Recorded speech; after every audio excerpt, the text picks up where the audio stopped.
यहां पर लिखा, अगर मैं प्रेम ना रखूं तो मैं ठनठनाता पीतल झनझनाती झांझ हूं। मतलब मैं बाहर से बहुत शोर मचाता हूं। ओ रब्बूनिया रबा शिद्बा नला रबा राबे ते नीलरीबा हाता नियाला रहो हो तो नलरेबे, खूब हाथ हिलाकर हाथ उठाकर मैं प्रार्थनाएं कर रहा हूं। अंदर से मेरा स्वभाव दाह से भरा हुआ, लड़ाई झगड़ों से भरा हुआ, दूसरों के प्रति ईर्ष्या से भरा हुआ मेरा मन है, और मैं बाहर से शोर मचा रहा हूं। बाइबल बोलती है ठनठनाता पीतल झनझनाती झांझ, इसके अलावा कुछ भी नहीं।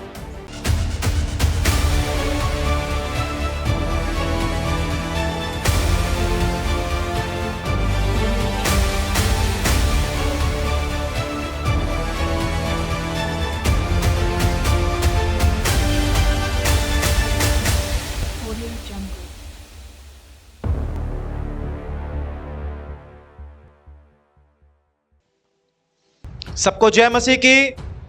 प्रभु यीशु मसीह का धन्यवाद हो। प्रभु हमारे बीच में, कितने लोगों को विश्वास है प्रभु हमारे बीच में है? एक बार जोरदार तालियां उस सच्चे और जीवित परमेश्वर के लिए बजाएंगे। हालेलुया।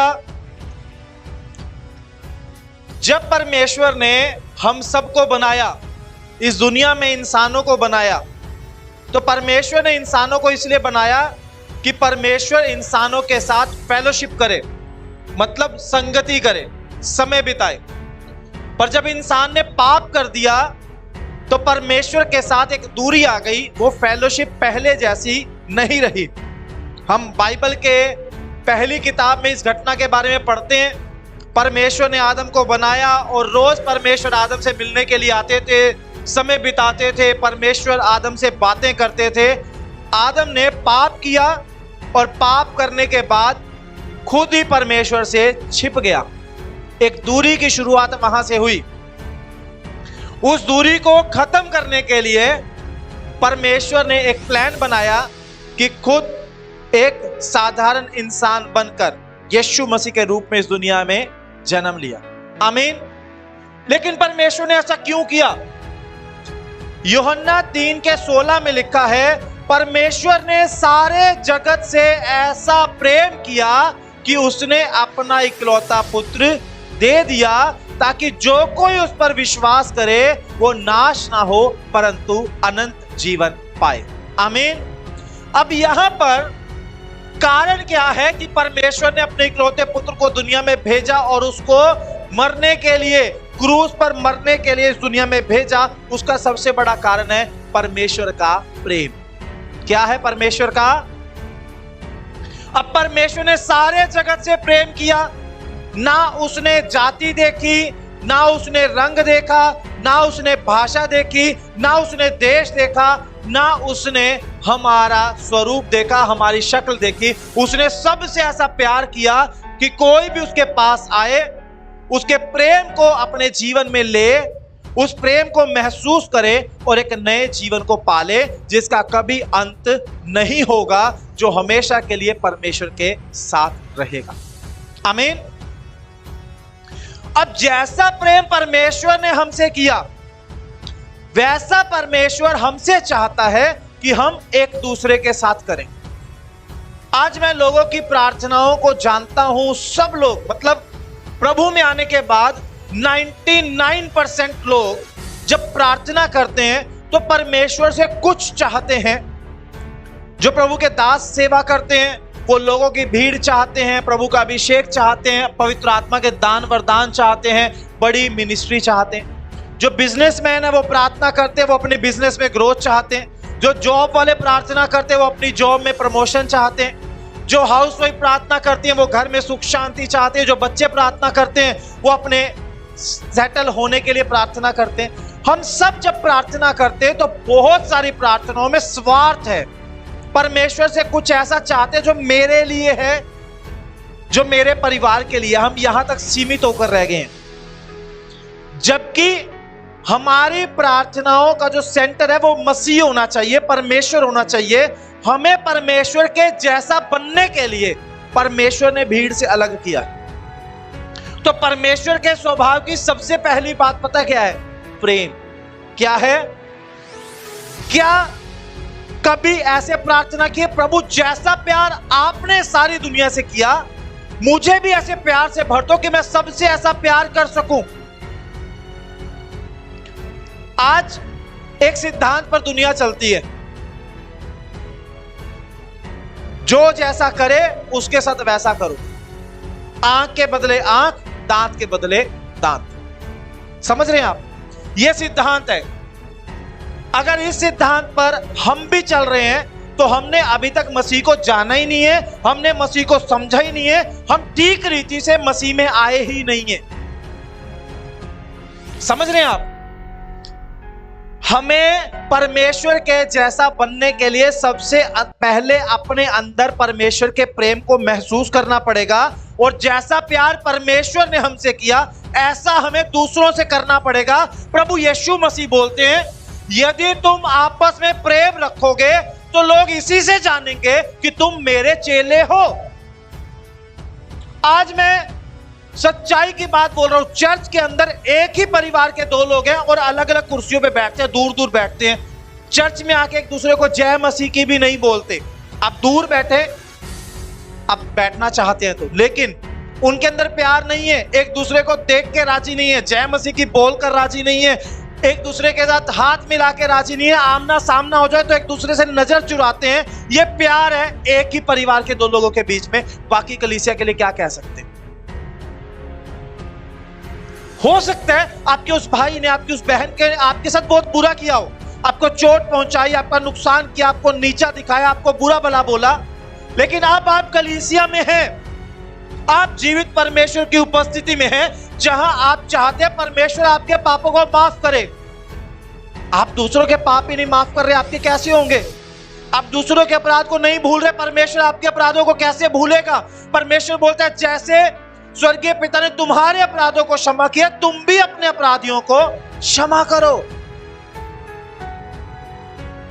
कलीसिया में लोगों में आपस में बात होती है, बहस हो जाती है, किसी बात को लेकर मिसअंडरस्टैंडिंग हो जाती है, उसके बाद सालों साल तक चर्च में आते हैं पर एक दूसरे को बुलाते नहीं है। ये कैसा प्रेम है?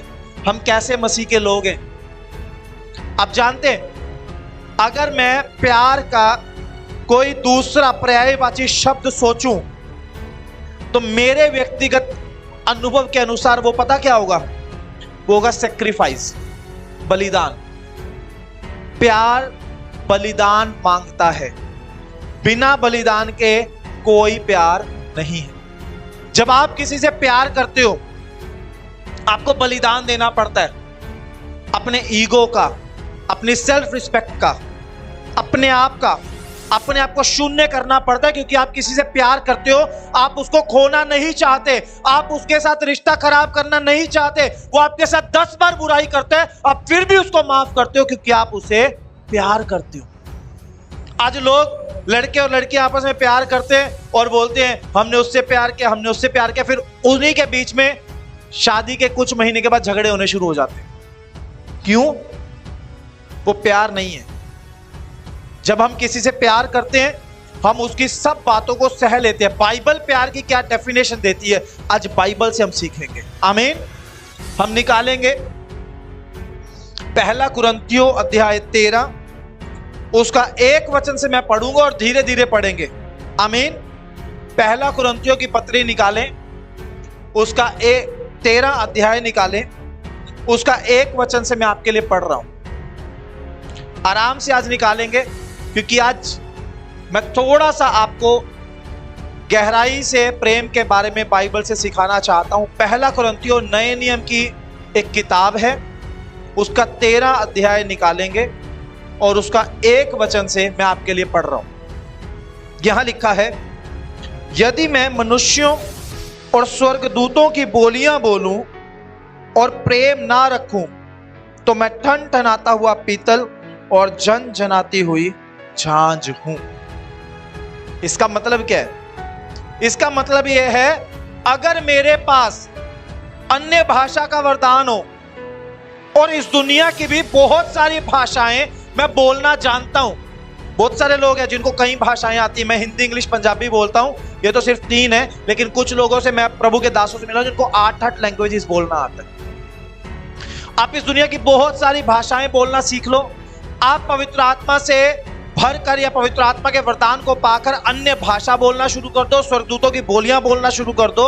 और अगर प्रेम ना रखो, अगर हम ये सब कुछ हासिल करने के बाद प्रेम ना रखें, तो बाइबल बोलती है ठन ठनाता पीतल झनझनाती झांझ, मतलब बाहर से शोर करने वाला और अंदर से बिल्कुल खाली। ऐसा होगा एक व्यक्ति जिसको अन्य भाषा का वरदान है लेकिन वो प्यार नहीं करता। आपके रिश्तेदार आप पर जादू टोना करते हैं, आपके पड़ोसी आपसे जेलसी रखते हैं, आपको नीचा दिखाने का कोई मौका नहीं छोड़ते, आप उनके साथ उनके जैसा व्यवहार नहीं कर सकते क्योंकि वो मसीह में नहीं है पर आप मसीह में हैं।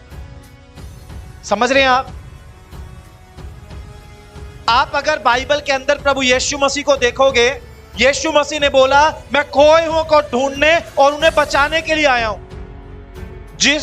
जिन लोगों को सारी दुनिया के लोग पापी और गुनाहगार समझ के दुत्कारते थे, उनको प्रभु यीशु ने अपने पास बुलाया और उनको नया जीवन दिया।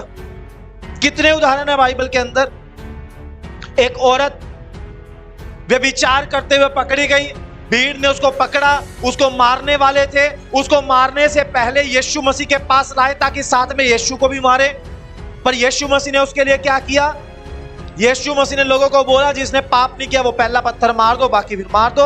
अब सारे एक एक करके चले गए क्योंकि सबने पाप किया था। प्रभु यीशु मसीह ने कोई पाप नहीं किया था। यीशु मसीह चाहते पत्थर उठाते, सबसे पहले खुद मारते, फिर भीड़ मारती और वो औरत वहीं पर मर जाती। एंड क्या होता? कुछ भी नहीं। समझ रहे हैं आप?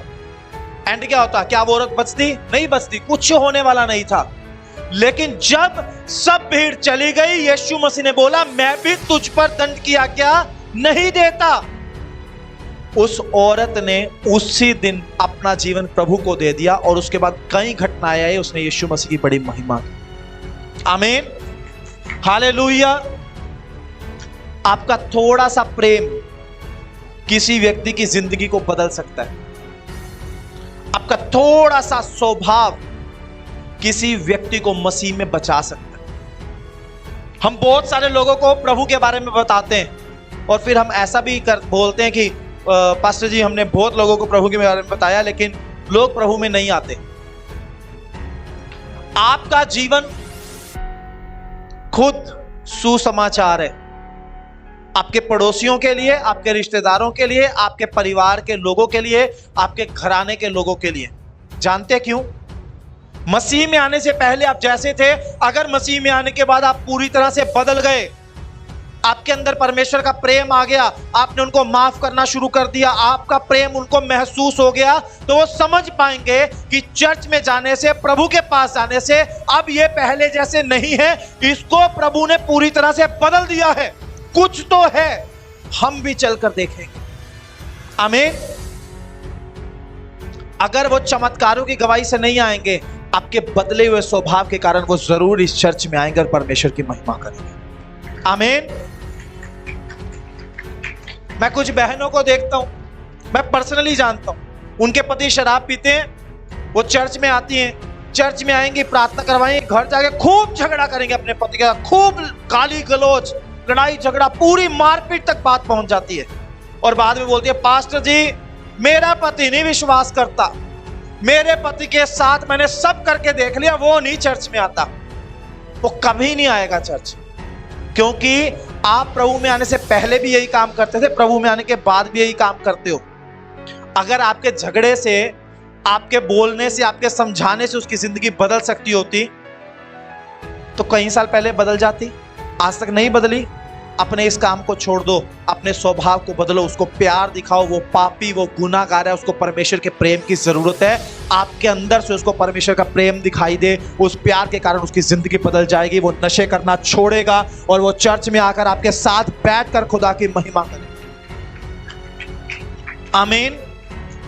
यहां पर लिखा अगर मैं प्रेम ना रखूं तो मैं ठनठनाता पीतल झनझनाती झांझ हूं, मतलब मैं बाहर से बहुत शोर मचाता हूं। ओ रब्बूनिया रबा शिद्दा नला रबा राबे ते नीलरीबा हाता नियाला रहो हो तो नलरेबे, खूब हाथ हिलाकर, हाथ उठाकर मैं प्रार्थनाएं कर रहा हूं।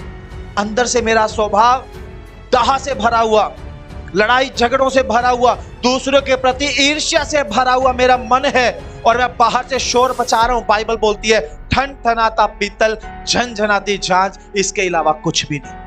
अगर आप भी अपने जीवन में ऐसे चमत्कार देखना चाहते हैं तो आप आ सकते हैं लिविंग ग्रेस चर्च दिल्ली में, जो एड्रेस आपको अपनी स्क्रीन पर शो हो रहा है।